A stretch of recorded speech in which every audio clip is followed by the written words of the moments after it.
that you're campaigning on. Well, one of the ones I'm really excited about is education. And you know, what I love about going into an issue that you're sort of new to. I mean, my mom's a public school teacher, was a teachers union rep, and my sister is an education expert. So it's certainly something we've talked about for a long time. But what's fun to go back into it is to see it fresh, and you start to see these fights and arguments between people from a different point of view. I'm not participating in them. But what was so striking for us when we looked at the research was that what's clear is that we've got the school schedule that makes everybody unhappy, right? You go to school at like 8 and then you get out at like 2:30, you know, and like all the bad things, as you and I know from our childhoods, occurs between 2:30 and when your parents come home.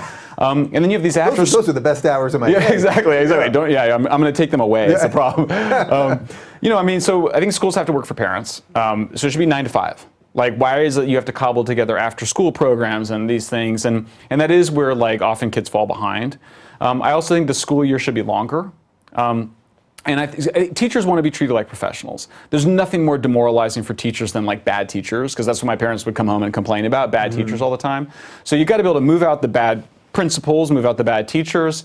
You've got to have a proper professional school day. Yeah. So wait, that first part though, that's a big fight you'd be taking against the unions, right? Absolutely. Yeah. And they got to give. I mean, look, the teachers are unhappy. I mean, the turnover rate is just through the roof. I mean, like I said, 17% of them can't afford to live here. So I do think teachers that are performing should be paid better. I think the school should be 9 to 5. I think the school year should be longer. What we know is that the more time that kids get instructional time, their performance goes up. And our performance in California has been going down, even though we put $20 billion more in the schools over the last 7 years.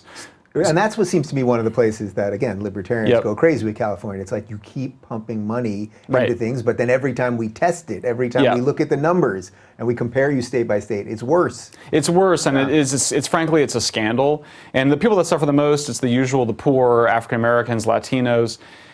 Performance has been flatlining or even declining. And so, because if you're wealthy, if you're privileged, you can send your kids to private summer science camp and stuff like that. So I would like to see a significant reform. Again, it has to go with taxes. If you're going to go year-round, it's probably going to cost more.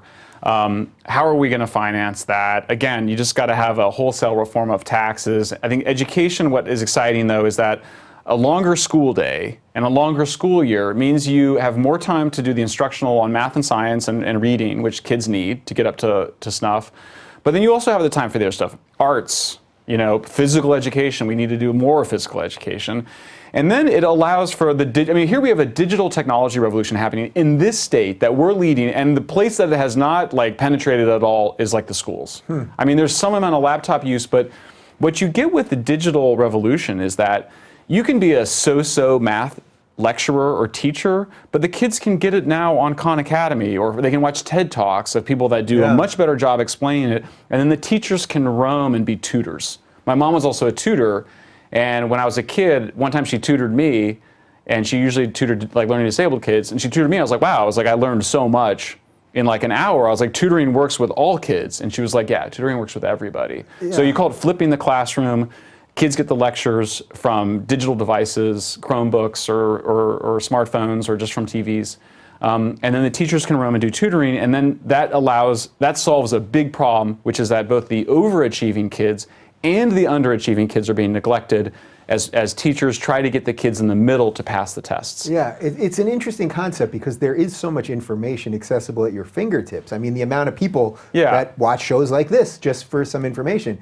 My friend Greg Gutfeld, who's been on the show, wrote a great piece a couple weeks ago about how it's like all the stuff that you're supposed to learn at college that unfortunately now, because of the hysteria of colleges, that you're not learning. Right. You can go online and hear lectures from incredible professors like Jordan Peterson and Gad Saad, and listen to these guys tell you all of the things that they're supposed to be telling you at college. And guess what? It's YouTube. It's free. It's wonderful. Kind of beautiful. It's wonderful. I mean, Khan Academy is this beautiful. My daughter does it on her. She has an iPhone. She's 12, which I was reluctant about. But with Khan Academy, these beautifully perfect lectures that are designed that we know that they work. The kids then interact with it. You still need to have a role for people because you need the interaction, you need the group work between the kids, you need the teachers going around. But I mean, we are just massively underperforming as a country and as a state when it comes to education. We're getting our tails beat by much poorer developing countries like Korea. The longer school year. I hear that, and I think suddenly I became a 12-year-old. Yeah. What? I know. What about my summer break? Away my summer? So what do you actually mean by that? Well, I mean, again, I think cost is going to be something we're going to have to deal with because it will almost certainly cost more money. So, I'm kind of like, we've got a 9-month year now. I'd love to see us get to 11 months. Some parents still want to take their kids away for a month or travel around or whatever. Just like overloading kids with information, because I do think we're generally, because of our smartphones and Twitter and everything else, we're in an information overload. Yes. Like, what about the value of that 2-month break that we had as children of the 70s? Well, the problem is that during that break, there's huge cognitive declines. It's very well documented now that kids forget a lot of stuff. And then you start the next school year and you review for the first several weeks or months, the older stuff. The kids that suffer the most are the less affluent kids, African-American kids, Latino kids, whose parents don't send them to science camp during the summer. So, but in terms of overloading, the biggest problem with the overloading is the school day. You're cramming all this stuff in between 8 and 2, And so sometimes some people will be like, well, what about elementary school? Little kids need to take a nap. It's like, great, take a nap. It's like maybe the teachers could take a nap too. Yeah. Or they'll be like, what about arts? And so I think there should be more, as a writer, I walk a lot. I don't know how I could ever write anything if I didn't just walk and think about it. So I mean, there should be more downtime to respect the fact that our brains get tired and the kids need some time off, and the first part of the day is going to be more productive than the second part of the day. But if you have more time, you can deal with that.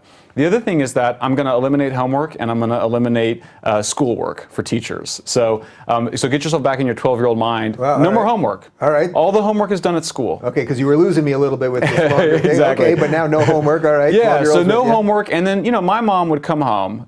She would come home from school, whatever it was, 4 o'clock, 5 o'clock, make dinner, and then she would go back to work grading papers and preparing for lessons in the evenings when it should have been family time. And I think that what I'd like to say to teachers is just go, look, you get to leave the work at work. You get to be what everybody else gets to do. You go home from work and you're not supposed to work anymore. You get to watch television, watch a movie with your kids. And then the kids too, they get to leave the work at school. And so the homework and the schoolwork, the grading, the lesson plans, all gets done at school and is opened up by having kids that are able to get a personalized digital education with the world's best lecturers and teachers online. Yeah, so that's an interesting way of kind of splitting the difference. Okay, we're going to extend this day. Yeah. Which sort of goes against my feeling about overloading, but then we're going to build things in which are going to allow teachers to be able to do some more work and students to absolutely be able to relax. I mean, kids usused to learn how to draw properly, right? And we have art classes, but who knows how to really just draw, right? Yeah. You the 19th century you kind of go, that might be one of the things that gets taught again. You have some more time to actually, and there's also a bunch of stuff now about you need that social and emotional intelligence to perform well in the business world, and just to not be a jerk. Those are things that can all be taught, but you need to have the time for it. This thing of rushing 45 minutes through math and rushing 45 minutes through reading and history is just it's based on when we were farmers, and when we thought people were preparing people for the factories. Now we know that we're all so different in how we learn. We're at different levels. We can go at different paces. I wasn't very good at math. I was pretty good at reading. You can get an education that's really tailored to you once you have that time and you open up that digital universe that already exists. Yeah, give me a couple more of your major things that you. So we went through housing, we went through jobs, went through schools. Obviously energy. Cheap, reliable, clean energy is essential to be able to bring back those good manufacturing jobs. There's, people have the wrong idea. They think, all the manufacturing has to go abroad. High-tech manufacturing needs to be here, but it needs cheap energy, and it also needs skilled workers. So one of the other reforms that occurs, and it's the relationship between the jobs and the schools, apprenticeship programs. Young people want to have mentors. They want to have masters that they apprentice with. Well, so let's get Boeing and Apple to have supplier companies here, whether it's in the Central Valley or in LA, and it should have a direct relationship to the high schools and the community colleges. And then we need the cheap energy. So we've got 2 nuclear plants. They've shut down one of them. And that's what led to the corruption scandal. They're trying to shut down the second one. They provide total 40% of our clean electricity in the state.